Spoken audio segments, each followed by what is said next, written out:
مولاي صل وسلم دائما أبدا على walaal kac oo khayrka ka dhex muuqo.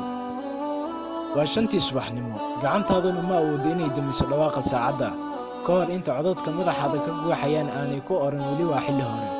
aad bay mugdi u tahay, dhaxan daranna way dhacaysaa.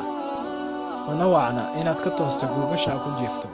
muruqyada jirkaagu ay kala baxsan yihiin, waxaanay weli doonayaan inay ku sii jiraan marxaladoodii hore, iyagoo jeclaysanaya inay addeecaan dhawaaqa maskaxda ee u tilmaamaya in aanay wax iska beddelin.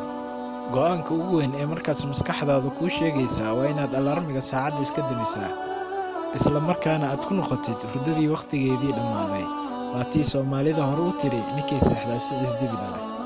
dhawaaqaas aad go'aansatay in aadan maqlin waa bilowga guuldarro cusub oo aad ku waabariysatay. dhawaaqa kuu sheegaya inay tahay inaad salaadda u toosto. dhawaaqa ku xasuusinaya inaad xalay ku tala gashay inaad maqasho aroortii. haddaba fadhiiso, ku hubso labadaada lugood dhulka, shayddaankan iska naar. ka takhallus dhawaaqyada maangaabnimada ah, ogolaawna dhawaaqa la shaqaynaya garaaca wadnahaaga. xasuusnaawna waxaad u dagaalamayso. weligaana ha iloobin inay guuldarradu ku jirto go'aan yar oo qaldan, aasi ka fiirsasho la'aan ah u qaadatay. waa go'aan ka turjumaya daciifnimadaada, waana go'aan kuu tilmaamaya inaadan weli diyaar ahayn.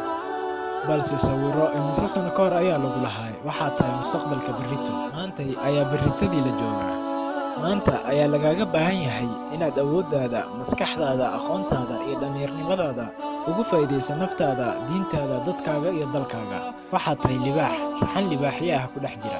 shalay waxaad lahayd berritoole. ha qiyaamin naftaada adoo mar labaad leh berritoole.